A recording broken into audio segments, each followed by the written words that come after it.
তোমার উপর অবধারিত করে নাও দীর্ঘ নীরবতা, দীর্ঘ সময় চুপ করে থাকার বিষয়টা তোমার উপর অবধারিত করে নাও। ফাইতাহুম মাতবাদাতুল লিশ-শাইতান, কারণ এই কাজের মধ্য দিয়ে শয়তান বিতাড়িত হয়ে যায়। সুবহানাল্লাহ। ওয়া আউনুল লাকা আলা আমরি দীনিক, দীর্ঘ সময় চুপ থাকলে তোমার দিনের প্রতিটা কাজ করার ব্যাপারে আল্লাহ তোমাকে সাহায্য করবে, বা দীর্ঘ নীরবতার ব্যাপারটা দিনের প্রতিটা কাজ করার ক্ষেত্রে তোমাকে সহযোগিতা করবে। আমি বললাম, জিদনি ইয়া রাসূলুল্লাহ, ইয়া রাসূল সাল্লাল্লাহু আলাইহি ওয়াসাল্লাম, আমাকে আরো বাড়িয়ে দিন, আরো কিছু বলুন, আরো কিছু ওসিয়ত করুন। ক্বালা, তিনি বললেন, ইয়াকা ওয়া কাসরাতাদ দুআইক, সাবধান থাকবে, বেশি বেশি হাসবে না। ফাইন্দাহু ইউমিতুল কলিব, কারণ যারা অধিক পরিমাণে হাসাহাসি করে তাদের কলব মরে যায়, তাদের কলবের মৃত্যু ঘটে। ওয়ায়াযহাবু বিনূরি ওয়াজহি, এবং চেহারার মধ্যে নূর চলে যায়, চেহারায় কোনো জ্যোতি বা নূর থাকে না। কুলতু জিদনি ইয়া রাসূলুল্লাহ, ইয়া রাসূল সাল্লাল্লাহু আলাইহি ওয়াসাল্লাম, আমাকে আরো বাড়িয়ে দিন, আরো কিছু ওসিয়ত করুন। ক্বালা, এবার তিনি বললেন সাল্লাল্লাহু আলাইহি ওয়াসাল্লাম, কুলিল হাক্কা ওয়া ইন কানা মুররান, সর্বদা সত্য কথা বলবে, সত্যের উপর থাকবে যদিও এটা অন্যের কাছে তিক্ত হয়। সত্য কথা বলবে যদিও এটা তিক্ত শোনায়। কুলতু জিদনি ইয়া রাসূলুল্লাহ, তিনি বলছেন, আমি বললাম, হে আল্লাহর রাসূল, আরো বাড়িয়ে দিন আমাকে। ক্বালা, এবার নবীজি বললেন সাল্লাল্লাহু আলাইহি ওয়াসাল্লাম, লা তাখাফ ফিল্লাহি লাওমাতা লাইম, আল্লাহর পথে কাজ করার ব্যাপারে বা আল্লাহর পথে চলার ক্ষেত্রে, আল্লাহর দ্বীন পালনের ক্ষেত্রে নিন্দুকের নিন্দা পরোয়া করবে না। আল্লাহর ব্যাপারে নিন্দুকের নিন্দার সমালোচনার পরোয়া করবে না। কুলতু জিদনি ইয়া রাসূলুল্লাহ, তিনি বললেন, আমি বললাম যে আরো বাড়িয়ে দিন ইয়া রাসূল আমার জন্য। নবী করিম সাল্লাল্লাহু আলাইহি ওয়াসাল্লাম বললেন, কল লিয়াজুসকা আনিন নাস মা তা'লামু মিন নাফসিক, যখন মানুষের ব্যাপারে তোমার নেগেটিভ কোনো মন্তব্য করতে হয় বা কারো ব্যাপারে যদি নিন্দা করতে চাও, এরকম ইচ্ছা জাগে মনের মধ্যে, তাহলে আগে চিন্তা করবে যে এই দোষটা তোমার মধ্যে আছে কিনা। অর্থাৎ নিজের নফসের খেয়ালটা তুমি আগে বেশি নেবে অন্যের নিন্দা করার আগে। রাওয়াহুল বাইহাকি, হাদিসটা এসেছে বাইহাকি শরীফের মধ্যে ফি শুআবুল ঈমান, এবং মিশকাতুল মাসাদিকের মধ্যে এসেছে হাদিসটা 414 এবং 415 পৃষ্ঠা। অত্যন্ত চমৎকার একটা হাদিস। আজকে আমরা ইনশাআল্লাহ মুআজ্জা ওয়া জান এই হাদিসের উপরে সামান্য কিছু কথা বলে আমাদের আলোচনা শেষ করব ইনশাআল্লাহ তাআলা। আবু যার রাদিয়াল্লাহু আনহু একজন বিশিষ্ট সাহাবী, আপনারা জানেন,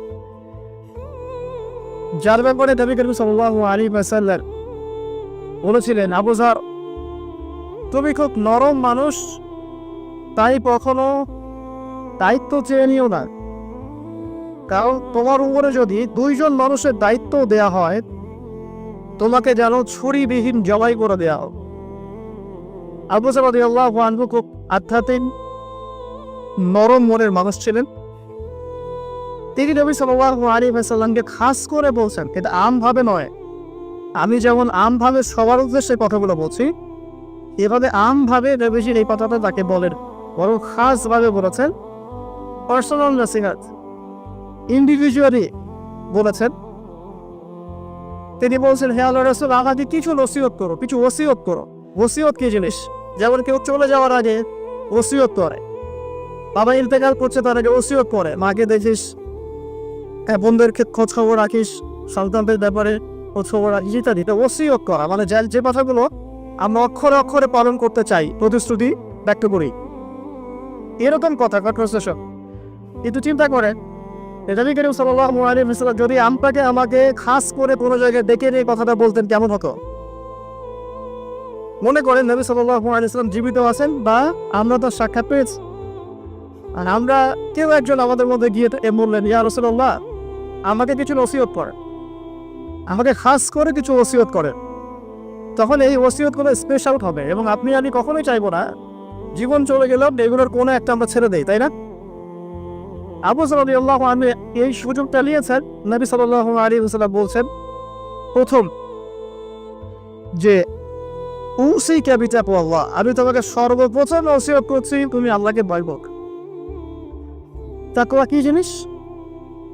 নবীজি বলছেন ফাইন্নাহু আযয়ানু লিয়ামনিকা কুল্লি, এই তাকওয়াটাই সমস্ত কাজের সৌন্দর্য বর্ধন করবে তোমার জীবনে। তুমি যত কাজ করবে প্রত্যেকটা কাজ যদি আল্লাহকে ভয় করে করো, প্রত্যেকটা কাজ তোমার জীবনের সৌন্দর্য বর্ধন করবে ইনশাআল্লাহ তাআলা। খুব সংক্ষিপ্ত আকারে বলতে পারি, আল্লাহ রাব্বুল আলামিনের তাওহীদের সাথে কাউকে শরীক না করা, এক কথায় আল্লাহর সাথে শিরক না করার নাম তাকওয়া। ঠিক আছে? আল্লাহ এক, আল্লাহ অদ্বিতীয়, তিনি মহাবিশ্বের স্রষ্টা, আমাদের স্রষ্টা, সৃষ্টিকর্তা, মানবকর্তা, রিজিক দাতা, জীবন মৃত্যুর মালিক, বিধান দাতা। এই প্রত্যেকটা কনসেপ্ট আল্লাহর জন্য খাস করার নাম হচ্ছে তাওহীদ। আর এখানে যদি আমরা কাউকে সমকক্ষ দাঁড় করে তাহলে শিরক হয়ে যাবে। এই শিরকটা তিনভাবে হয়ে যায়। মানুষ চিন্তার ক্ষেত্রে শিরক করতে পারে। কেউ যদি মনে করে মহাবিশ্বের কোনো স্রষ্টা নাই, তাহলে শিরক করবে। কেউ যদি মনে করে স্রষ্টা আরও একজন আছেন বা একাধিক আছে, তাহলে শিরক করবে। কেউ যদি মনে করে যে আল্লাহ ছাড়া কেউ ইবাদত পাওয়ার যোগ্য, আল্লাহ ছাড়া অন্য কাউকে সেজদা করা যায়, নাউজুবিল্লাহ, আল্লাহ ছাড়া কেউ প্রয়োজন পূরণ করতে পারে, কেউ সন্তান দিতে পারে, কেউ কল্যাণ করতে পারে, কেউ অকল্যাণ করতে পারে ইত্যাদি, বা আল্লাহ ছাড়া কেউ বিধান দেওয়ার মালিক, এরকম কনসেপ্ট যার মনের মধ্যে আছে, এটা হচ্ছে আকীদাগত শিরক বা চিন্তাগত শিরক। আমি কি বোঝাতে পারছি? 2 নাম্বার কাজের শিরক, যেমন কেউ যদি আল্লাহকে সিজদা না করে অন্য কাউকে সিজদা করে, কর্মগত শিরক করেছে। আল্লাহ পাকের হালালকে কেউ যদি হারাম করে নেয়, কর্মগত শিরক করেছে। আল্লাহ পাকের হারামকে কেউ হালাল করে নেয়, কর্মগত শিরক করেছে। আল্লাহর কাছে দোয়া না করে মৃত মানুষের কাছে দোয়া করে শিরক করেছে। এগুলো কাজ করতে গিয়ে শিরক করেছে। ইভেন আল্লাহর নামে কসম না করে অন্য কারোর নামে কসম করলেও শিরক হয়ে যায়। অনেক সময় আমরা হাতের মধ্যে রশি পড়ি, পাথর পড়ি, অনেক কিছুই পড়ি, আমাদের বিশ্বাস হয় এগুলো আমাদের উপকার করতে পারবে, অপকার করতে পারবে, তাহলে শিরক হয়ে না। সন্তান আল্লাহ দেয়, যদি আমরা মনে করি যে মাজারে গিয়ে দোয়া করলেই সন্তান পাওয়া যাবে, শিরক হয়ে যাবে। আর শিরক এমন একটা পাপ যে পাপটা আল্লাহর পাক তওবা ছাড়া মাফ করেন না। মৃত্যুর আগে যদি তওবা করে মানুষ, ইনশাআল্লাহ আল্লাহ পাক মাফ করে দিবেন। যদি তওবা না করে মারা যায়, সম্ভাবনা বেশি ওই ব্যক্তি জাহান্নামে যাবে, নাউজুবিল্লাহ। কারণ প্রত্যেক 1099 জন মানুষ জাহান্নামে যাবে যাদের আমল নামায় শিরকের পাপ থাকবে। আল্লাহ পাক সূরা নিসার মধ্যে বলেছেন, ইন্নাল্লাহা লা ইয়াগফিরু আন ইউশরাকা বিহি ওয়া ইয়াগফিরু মা দুনা যালিকা লিমান ইয়াশা। আল্লাহ পাক শিরকের গুনাহ ব্যতীত যে কোনো গুনাহ যাকে ইচ্ছা মাফ করতে পারেন। যে কোনো গুনাহ, আপনি জিনা করেছেন, সিজদা করেন, ফিরে আসেন, আল্লাহ মাফ করে দেবেন ইনশাআল্লাহ। আপনি সুদ খেয়েছেন দীর্ঘদিন, সুদ থেকে ফিরে আসেন, দীর্ঘদিন মায়ের সাথে জিনা করেছেন সুদের মতো দিয়ে, তওবা করে ফিরে আসেন, আল্লাহ এখনই মাফ করে দেবেন ইনশাআল্লাহ।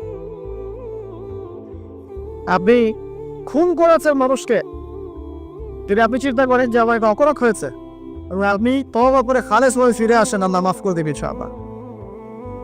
ব্যভিচার করেছে, বিবাহিত হওয়ার পরেও জিনা করেছে, এই ব্যক্তির কিন্তু পৃথিবীতে বাঁচার আসলে কোনো অধিকার নাই। তারপরেও যদি সে ওপরে তওবা করে ফিরে আসে রাতের অন্ধকারে, আল্লাহ চাইলে মাফ করে দেবেন ইনশাআল্লাহ। যে কোনো পাপ আল্লাহ পাক যাকে ইচ্ছা মাফ করতে পারেন, শিরক ছাড়া। শিরক যদি তওবা না করে মারা যায়, বেশিরভাগ সম্ভাবনা হচ্ছে সে জাহান্নামে যাবে। আরেকটা ডেঞ্জারাস বিষয় হচ্ছে, শিরক করে মারা গেলে কবরে রক্ষক উত্তর দিতে পারবে না। যারা রক্ষকে উত্তর দিতে পারবে, নিঃসন্দেহে তারা কখনো শিরক করে নাই, আল্লাহ পাকের তাওহীদের উপরে ছিল। আমরা শিরকের অনেক কিছু বুঝেছি, কি আধুনিক একটা শিরক বুঝি না, আধুনিক শিরক। এটা যেমন আল্লাহ পাক যা নাজিল করেছেন, এখানে যে বিধানগুলো আছে, এগুলোকে যদি কেউ ডিনাই করে বা এগুলোকে পাশ ফিরিয়ে অন্য কোনো বিধানকে বেটার মনে করে, আল্লাহর বিধানে চাইতে বেটার মনে করে বা সমকক্ষ মনে করে, এটাও শিরক। এটাও শিরক। আল্লাহ পাক কিছু হালাল করেছেন, আমরা যদি মনে করি এটা হারাম, তাহলে শিরক, এটাও শিরক। সূরা তাওবার 31 নম্বর আয়াতটা পড়ে দেখবেন ইনশাআল্লাহ তাআলা। যাই হোক, তাকওয়ার প্রথম স্টেজ হচ্ছে আমাদেরকে শিরক করা যাবে না, তাওহীদে থাকতে হবে ইনশাআল্লাহ তাআলা। 2 নম্বর, আল্লাহ পাকের যত আদেশ আছে এগুলোকে মেনে চলার নাম তাকওয়া। ফর এক্সাম্পল সালাত, সন, সাদাকা, হজ, উমরা, যাকাত, সত্য কথা বলা, পিতামাতার খেদমত ইত্যাদি যতগুলো আদেশ কোরআন এবং সুন্নাহর মধ্যে আছে এগুলোকে মেনে চলা তাকওয়ার পরিচয়। 3 নাম্বার, আল্লাহ পাকের যত নিষেধ আছে এই সমস্ত নিষেধগুলোকে বর্জন করার নাম তাকওয়া। শুধু আদেশ মানলাম, নিষেধ বর্জন করলাম না, এটা আসলে প্রকৃত তাকওয়ার পরিচয় নয়। আজকে আমরা মাশাআল্লাহ সবাই সালাত করেছি, কালকে সকালে যদি আমরা সুদি লেনদেন করি আমার মধ্যে তাকওয়া আসলে নাই। আমি ধর্মীয় জীবনে পাক্কা মুসল্লি হলেও অর্থনৈতিক জীবনে পাক্কা সূক্ষ্ম থেকে গেছে। এই অবস্থা যদি তওবা না করে মারা যায়, মায়ের সাথে জেনার অপরাধ দিয়ে কে আমাদের মাঠে উঠবে ইনশাআল্লাহ।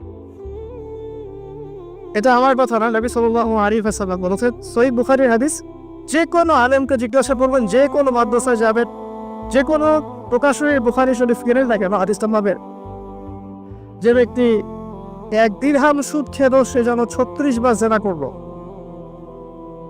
আপনি যদি জানেন যে আপনার ক্লোজ কোনো ফ্রেন্ড বা আত্মীয় বা হুয়েভার ইজ সে জেনা করে বেড়ায় বা মেয়েদের সাথে একাধিক মেয়ের সাথে তার সম্পর্ক আছে, ইলিগাল রিলেশনশিপ, আপনি নিশ্চয়ই তার থেকে সম্মানের দৃষ্টিতে তাকাবেন। রাখিনুজ্জামান এমন একটা চোখ যেখানে সুদ থেকে বাঁচা সো ভেরি ডিফিকাল্ট। এখানে হাজারে খুব কম মানুষই সুদ থেকে বাঁচতে পারবে। যারা বেঁচে থাকবে তাদের গায়েও সুদের ছিটাফোনা এসে লাগবেই লাগবে। আর এই যুগের কথাই নবী সাল্লাল্লাহু আলাইহি ওয়াসাল্লাম হয়তো বা বলেছিলেন, আল্লাহু আ'লাম, আল্লাহ ভালো জানেন, যে এমন একটা যুগ আসবে যে যুগে ম্যাক্সিমামই সুদখোর হবে। যে ব্যক্তি সুদের ছিটাফোঁটা মানে সুদের পাপ থেকে বেঁচে থাকতে চাইবে, ওর গায়েও গিয়ে সুদের ছিটাফোঁটা গিয়ে লাগবে। এটা সেই যুগ না? আপনি বুঝতে পারছেন না হয়তো, এটা সেই যুগ। আপনি মনে করছেন দাড়ি, টুপি, পাগড়ি, জুব্বা মাশাআল্লাহ সব লাগাই দিছি, হ্যাঁ, বাইরে একটা সাইনবোর্ড আছে, আমি মৌলবী, আল্লামা, আমি একজন দায়ী বক্তা, কিন্তু সুদের যে ওই ছিটাফোঁটা এটা আপনার কাছে আমার কাছেও আছে। হয়তো আপনি বুঝতে পারছেন না। কখন বুঝবেন? যখন ইসলামিক অর্থনীতির বইগুলো পড়তে পারবেন। আর শুধু ইসলামিক অর্থনীতির বই যথেষ্ট না, এর পাশাপাশি আমাদের দরকার এই প্রচলিত যে IMF, ইন্টারন্যাশনাল মনিটারি সিস্টেম, এর নীতিগুলো জানা। তখন কি আপনি বুঝবেন ওয়ার্ল্ড ব্যাংক কি জিনিস, IMF কি জিনিস, ঠিক আছে? তখন বুঝবেন যে পেট্রো ডলার কি জিনিস, তখন বুঝবেন যে হার্ড কারেন্সি, সফট কারেন্সি কি জিনিস। এখন বুঝবেন না। আর যেহেতু বুঝবেন না, অতএব আমি এগুলো বলেও লাভ নাই। যেহেতু আপনি বুঝবেন না, আমি যদি এখন এসব নিয়ে কথা বলি আপনার কাছে মনে হবে এসব কি উল্টা পাল্টা কথা কইতাছে। ঠিক আছে? তো যাই হোক, আগে আল্লাহর ওয়াস্তে ইসলামিক ইকোনমিক্স পড়েন এবং ইন্টারন্যাশনাল মনিটারি সিস্টেম সম্পর্কে পড়েন। প্রত্যেক স্টেটের প্রধান যারা আছেন তারা জানেন যে ওয়ার্ল্ড ব্যাংক কি জিনিস, তারা জানে IMF কি জিনিস। ঋণের এমনি এমনি কোনো কান্ট্রিকে তারা ঋণ দিবে না, একটা বিশাল বড় সুদের জালে ওদেরকে ফেলবে, তারপর জনগণের রক্ত চুষে সুদ শোধ করতে হবে। আর যারা পারবে না ওরা যে শ্রীলঙ্কার মতো দেউলিয়া হয়ে যাবে। ও কেন দেউলিয়া হয়ে গেছে? বিকজ ও ঋণ শোধ করতে পারছে না, বাস দেউলিয়া। তো যাই হোক, পড়াশোনা করেন। আমি একজন স্কলারের নাম বলে দিই, এক লেকচারে তো সব বলে দেওয়া সম্ভব না। সম্ভব? আমি রাস্তা দেখাচ্ছি আপনাদেরকে। আপনারা আল্লামা তকি উসমানীর বইগুলো পড়েন, নাম শুনেছেন? আচ্ছা, নাকি এখন বলবেন যে উনি তো হানাফি মাযহাবের, আমি তো আহলে হাদিস পড়বো না, এটা বলবেন নাকি? আল্লামা তকি উসমানী এই বিশ্বের সবচেয়ে বড় আলেমদের একজন।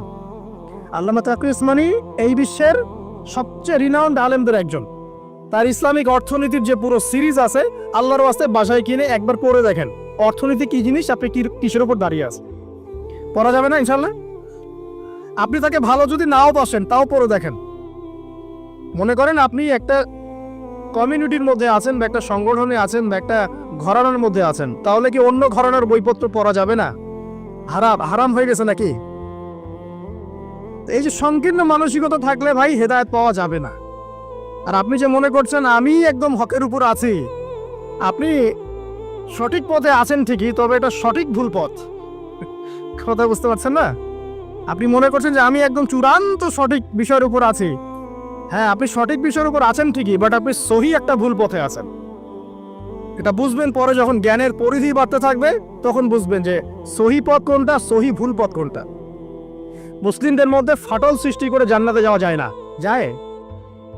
পুরো মুসলিমরা একটা উম্মাহ, এবং যারাই মুসলিম উম্মার মধ্যে ফাটল সৃষ্টি করতে চায় এরা উম্মার বন্ধু নয়, শত্রু। মুসলিম উম্মার মধ্যে কোনো ফাটল সৃষ্টি করবেন না। সবার মাঝখানে হৃদ্যতা, ভালোবাসার বন্ধন থাকবে। যদি বিভিন্ন ধর্মের মানুষ একসাথে বসবাস করতে পারে একটা দেশে, তাহলে বিভিন্ন তরিকা এবং মাযহাবের মানুষও একসাথে থাকতে পারবে একটা দেশে ইনশাআল্লাহ। আমরা আমাদের মাঝে ইখতিলাফি বিষয় থাকতে পারে, কিন্তু দিন শেষে আমরা সবাই মুসলিম ইনশাআল্লাহ। দিন শেষে ইসলামের জন্য দাঁড়াতে হলে দল, মত, মাযহাব, তরিকা নির্বিশেষে সবাই একসাথে দাঁড়াবে ইনশাআল্লাহ। আল্লাহ পাক আমাদের হৃদয়টাকে প্রশস্ত করুন, আমিন। জাহেলিয়াতে 2 নম্বর সমস্যা ছিল রিবা। এই রিবা সম্পর্কে আগে বলি যে এখন আল্লাহ পাক কি বলেছেন। আল্লাহ পাক বলছেন যে ইয়ামহাকুল্লাহু রিবা ওয়া ইউরবিস সাদাকাত।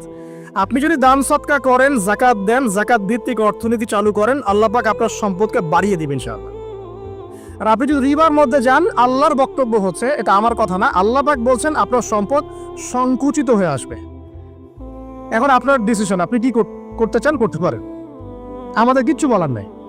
লাকুম দীনুকুম ওয়ালিয়া দিন, আপনার বুঝ আপনার, আপনার দিন আপনার, আমার দিন আমার।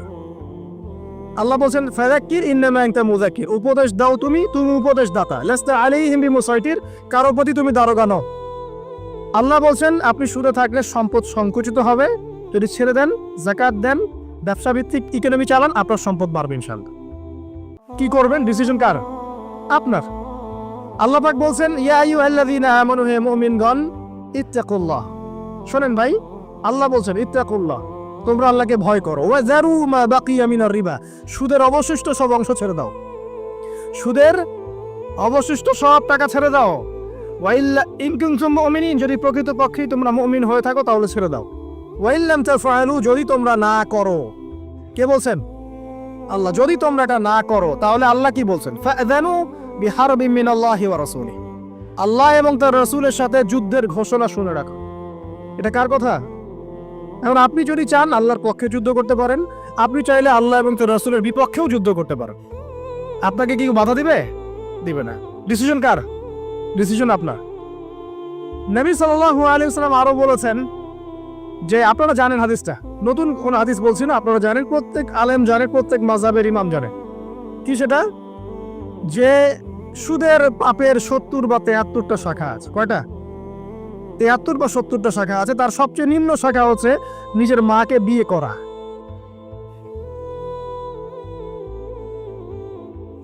দেখলেন আমাদের অন্তরে কি কথাটা আঘাত করলো? আপনি কি আপনার মায়ের সাথে, নাউজুবিল্লাহ, আপনি কি আপনার মাকে বিয়ে করতে পারবেন? এটা কি কোনো ব্যক্তির পক্ষে সম্ভব? কিন্তু নবী সাল্লাল্লাহু আলাইহি ওয়াসাল্লাম বলছেন 73 শাখার সবচেয়ে নিম্ন শাখা হচ্ছে সে ব্যক্তি যেন তার মাকে বিয়ে করলো। আর সর্বোচ্চ শাখা কি? ওই যে আল্লাহ এবং তার রাসূলের সাথে কি করা? যুদ্ধ করা।